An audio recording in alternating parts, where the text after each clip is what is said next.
Et c'est là où ça devient intéressant, puis c'est pour là qu'on parle d'MJF, c'est que après le match, il y a eu presque un beatdown sur HP, mais qui a fini par coller son camp finalement, parce que là, Wardlow qui était revenu un peu plus tôt, et blablabla, et c'est Adam Cole qui arrive seul, toute seule. Toute l'Undisputed Kingdom est partie. Exact. Une fois qu'Osprey aussi est parti, fait que c'est quasiment, on sépare tout ça. Et là, voilà. Cole arrive. Because you know it's all about the boom, l'entrée badass qu'on a parlé. Le boom, mais il y a le masque aussi, fait que c'est pas juste le boom, c'est le boom et le masque. Fait que le boom et le masque, le devil. Il commence à faire son petite histoire, story time with Adam Cole, baby. Et j'étais ému, j'étais content, j'étais heureux parce qu'il y a une genre de vidéo qui part, on comprend pas trop. Et je pense que les gens ont compris assez vite qui était là, qui ça allait être. On est dans un genre de grand château et dans un long corridor dans la vidéo en first person view. Et on rentre dans une chambre un peu genre de chambre de trophée. De trophée, exactement. Où il y a plein de photos et des accomplissements, dont un dog collar, des artefacts de l'histoire. Exactement. Et un mannequin en plein milieu avec le soute et le scarf, l'écharpe. L'écharpe, merci, d'MJF. Et ça coupe. Et c'est la toune d'MJF qui part, mais MJF qui rentre et qui fait un beau cosplay de Triple H, quand même. Ouais. Mais en tout cas, il a pas remis, hein, il a pas pogné l'écharpe, il a juste comme pogné, puis il a regardé la photo. Est-ce que c'est la nouvelle version? Nouvelle version de MJF pour faire maintenant l'écharpe? C'est quand même surprenant parce que je trouvais que c'était très... Il était tout seul à avoir ça, fait que j'avais quand même ce look-là, mais il est revenu plus avec un petit côte de cuir, une version cool, méchant, badass d'MJF, et là, il arrive... clean le ring et part sous sa promo. C'est un peu l'effet surprise de Copeland. Il était comme ben là, il est revenu, puis on dirait qu'il a revu un fantôme en le voyant. Et là, je savais que je m'en ennuyais, mais il n'y a rien comme le voir revenir pour me rappeler à quel point je m'ennuyais d'MJF. Mais il est bon, là. Puis la promo, là, toute la promo, comme c'est là que j'ai compris, ok, un être humain, un lutteur, une personne comme ça, avec le charisme et avec le personnage, à lui seul, je dis pas qu'il va dépasser la WWE, ça n'arrivera pas, mais à lui seul, va être capable de remettre des culs sur les bancs dans les arénas des États-Unis, parce que les shows live, ça fonctionne moins bien, mais j'ai l'impression que lui, à lui seul, là, il va être capable de rapporter les gens, rapatrier les gens à écouter l'All Elite, tellement c'était bon. Il a dit le mot, le nom, celui dont on n'a pas prononcé le nom, Vince McMahon, il l'a dit. Eh oui.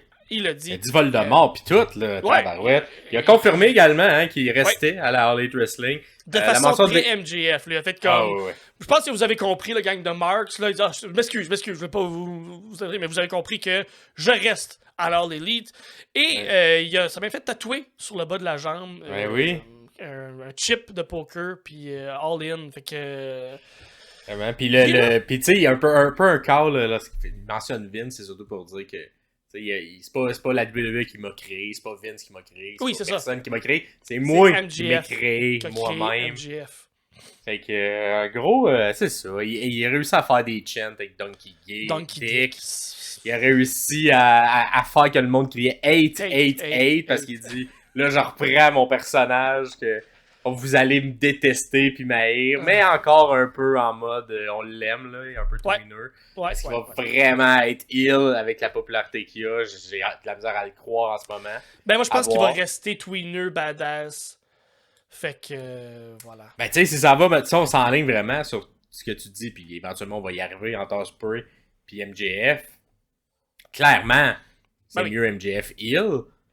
Ouais. Mais c'est tellement une rencontre intéressante de voir ça, parce que, tu sais, Ospreay, je l'ai pas non plus au micro, il est moins comme... Tu sais, il est plus... Il est plus lutte classique. Ouais, mais il parle du cœur, tu sais, en promo, alors qu'MJF, il parle vraiment... c'est le meilleur au micro qu'il n'y a pas présentement dans le business. Fait que d'avoir cette rencontre-là, j'ai l'impression qu'MJF, ça vient capable de rebondir, genre de voir un Ospreay qui s'est pas vraiment fait challenger au micro encore. Là. Souvent, c'est plus des promos où lui-même, il parle tout seul, mais qui est pas vraiment un contre un. Qu'est-ce que ça va donner? Parce que assurément dans le ring, MJF est capable de suivre 100%, c'est sûr qu'il est capable de suivre un Ospreay.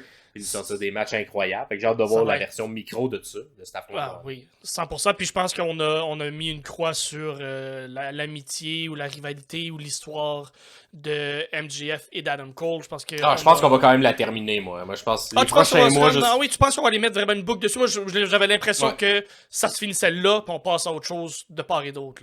À mon impression, on va se rendre, d'après moi, jusqu'à Wembley avec ces deux-là? OK. Puis après Wembley... On verra ce qui se passe avec MJF, mais j'ai l'impression qu'on va vouloir terminer ce qu'on a commencé. Hey, c'était quand même le main event de l'an dernier, ça serait une bonne manière. T'sais, il ouvrait puis il fermait l'an dernier. Fait que de finir l'histoire à Wembley, je pense que ça fait quand même du sens. Ouais, c'est vrai. Comment qu'on va le faire, je sais pas. Parce qu'effectivement, on a un peu perdu de momentum de cette histoire-là, mais MJF il est tellement bon qu'il va nous ramener ça. Mais allez voir cette promo-là, allez écouter ce segment-là, trouvez-le, il doit être sur YouTube ou des parties, ça se trouve. C'est sûr, mais cette promo-là, on comprend pourquoi c'est le meilleur personnage ou le meilleur lutteur présentement à l'All Elite. Tony Khan a bien fait de... Je sais pas c'est quoi exactement le contrat, mais peu importe le nombre d'argent qui va être donné en sa direction, il le mérite chaque sou.